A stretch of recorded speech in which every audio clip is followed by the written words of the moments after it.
Hello friends, आपण आज घरच्या घरीच सिंपल पद्धतीने पण अगदी मार्केट सारखी स्ट्रॅटेजी यूज करून कशी पावभाजी बनवू शकतो हे बघणार आहोत. पावभाजी बनवताना सर्वात महत्त्वाचं असतं ते त्याचं टेक्स्चर. पावभाजीचं हे स्मूथ टेक्स्चर आपण घरच्या घरी घरची साधनं वापरून कशा पद्धतीने बनवू शकतो हे आपण इथे बघणार आहोत. चला तर पटकन आपण रेसिपीला सुरुवात करूयात. त्या अगोदर अन्नपूर्णे सदापूर्णे दीप्स किचनमध्ये तुमचं खूप खूप स्वागत. व्हिडिओ आवडल्यास व्हिडिओला लाईक, शेअर आणि चॅनलला सबस्क्राईब करायला विसरू नका. या ठिकाणी आपण फ्लावर निवडून घेतलेला आहे. 3 बटाटे आपण या ठिकाणी सोलून घेतलेले आहेत. 2 शिमला मिरची आपण या ठिकाणी घेतलेल्या आहेत. त्यासोबतच 2 टोमॅटो इथे घेतलेले आहेत. 1 वाटी वाटाणे आपण इथे निवडून घेतलेले आहेत. त्यासोबतच 1 बीट आपण सोलून घेतलेले आहे. यानंतर आपण सर्व भाज्या अशा प्रकारे बारीक कापून घेतलेल्या आहेत व बीट आपण या ठिकाणी किसून घेतलेले आहे. बीट किसून घेतल्यामुळे ते स्मॅश करण्यास सोपे जाते. सर्व भाज्या व वाटाणे आपण स्वच्छ धुवून घेतलेले आहेत. यानंतर आपण कुकरमध्ये 1 ते 2 वळी तेल घातलेले आहे. त्यामध्ये आपण सर्व भाज्या अगोदर घालून परतून घेणार आहोत. भाज्या कुकरमध्ये घातल्यानंतर व्यवस्थित मिक्स करून घ्यायच्या आहेत. भाज्या शिजण्यासाठी आपण यामध्ये 2 तांबे पाणी घालणार आहोत. चवीसाठी आपण यामध्ये 1 टेबलस्पून मीठ घालणार आहोत. त्यासोबतच हाफ टीस्पून आपण यामध्ये हळद घालणार आहोत. व्यवस्थित मिक्स करून घेऊया. आता आपण कुकरला झाकण लावून हाय फ्लेमवर 3 शिट्ट्या घेणार आहोत. 3 शिट्ट्या झाल्यानंतर कुकर थंड झाले आहे. आता आपण कुकरचे झाकण काढून घेऊया. तुम्ही बघू शकता सर्व भाज्या व्यवस्थित शिजल्या गेलेल्या आहेत. पावभाजी बनवताना अशाच प्रकारे व्यवस्थित शिजलेल्या भाज्या आपल्याला हव्या असतात, जेणेकरून त्या व्यवस्थित स्मॅश होतील. आता आपण झाऱ्याने सर्व भाज्या परातीमध्ये काढून घेणार आहोत. सर्व भाज्या काढल्यानंतर आपण इथे स्मॅशरचा वापर करून सर्व भाज्या अशा प्रकारे स्मॅश करणार आहोत. यामधून पाणी काढून घेतल्यामुळे सर्व भाज्या व्यवस्थित स्मॅशर खाली सापडतात. अशा प्रकारे स्मॅशरने सर्व भाज्या अगदीच एकजीव करून घ्यायच्या आहेत. यानंतर ज्या पाण्यामध्ये आपण भाज्या शिजवल्या होत्या ते पाणी अशा प्रकारे थोडे थोडे करून आपण यामध्ये ऍड करणार आहोत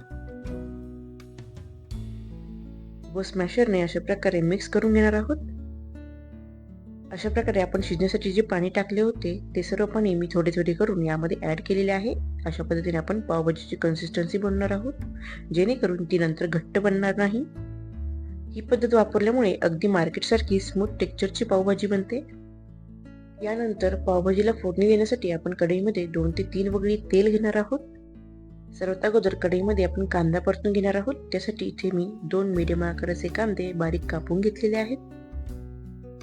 कांद्याचे प्रमाण तुम्ही आवडीनुसार कमी जास्त करू शकता. कांदा आपण व्यवस्थित परतून घेतलेला आहे. यावेळी आपण गॅसची फ्लेम मीडियम टू हाय ठेवलेली आहे. यामध्ये आता आपण अद्रक लसूणची पेस्ट घालणार आहोत. अद्रक लसूणची पेस्ट बनवताना इथे मी 10 ते 12 लसूण पाकळ्या व अर्धा ते 1 इंच अद्रक मिक्सरमध्ये अगोदर कोरडे दळून घेतलेले आहे व त्यानंतर पाणी ऍड करून व्यवस्थित फाईन पेस्ट बनवून घेतलेली आहे. ही अद्रक लसूणची पेस्ट आपण कांद्यासोबत व्यवस्थित परतून घ्यायची आहे. आता आपण यामध्ये मसाले ऍड करूयात. हाफ टीस्पून हळद आपण यामध्ये घालणार आहोत. त्यासोबत 3 टीस्पून आपण इथे काश्मीरी लाल मिर्च घालणार आहोत. 2 टीस्पून आपण यामध्ये धना पावडर घालणार आहोत, ज्यामुळे पावभाजीला छान टेस्ट येते. फ्लेवरसाठी आपण यामध्ये 3 टीस्पून पावभाजी मसाला वापरणार आहोत, ज्यामुळे पावभाजीला छान फ्लेवर येतो. सर्व मसाले तेलामध्ये व्यवस्थित मिक्स करून घ्यायचे आहेत. सर्व मसाले व्यवस्थित परतल्यानंतर आपण परातीमध्ये जे पावभाजीचं बॅटर स्मॅश केलेलं आहे ते आपण हळूवारपणे यामध्ये घालणार आहोत. सर्व मसाले अगदी व्यवस्थित मिक्स करून घ्यायचे आहेत. तुम्ही बघू शकता आता पावभाजीला छान कलर आलेला आहे व टेक्स्चर सुद्धा अगदी छान पावभाजी सारखं झालेलं आहे. कुकरमध्ये भाजी आपण शिजवली त्यावेळेस आपण यामध्ये मीठ ऍड केले होते, त्यामुळे अगदी हाफ टीस्पूनच आपण यामध्ये मीठ ऍड करणार आहोत. व्यवस्थित मिक्स केल्यानंतर 4 ते 5 मिनिटे आपण भाजी हाय फ्लेमवर व्यवस्थित उकळू देणार आहोत, जेणेकरून मसाल्यांचा फ्लेवर भाजीमध्ये अगदी छान उतरेल. पावभाजीची टेस्ट अजून एनहान्स करण्यासाठी आपण यामध्ये बटर ऍड करणार आहोत. भाजी छान उकळली गेलेली आहे. आता आपण गॅस बंद करून घेऊया. पावभाजीमधील भाजी तर तयार झाली, पण आता मसाला पाव बनवण्यासाठी इथे आपण पाव अशा प्रकारे मधोमध कापून घेणार आहोत. तुम्ही अशा प्रकारे चाकूचा वापर करू शकता. अशा प्रकारे आपण पाव कट करून घेणार आहोत. आता आपण पॅन हलकासा गरम करून त्यावर तयार केलेली भाजी पळीने घालणार आहोत. त्यासोबतच त्यावर थोडंसं बटर सुद्धा ऍड करायचं आहे. यानंतर कापलेले पाव घेऊन अशा प्रकारे आपण तव्यावर ठेवणार आहोत. थोड्या वेळाने पाव आपण अशा प्रकारे फोल्ड करायचे आहेत.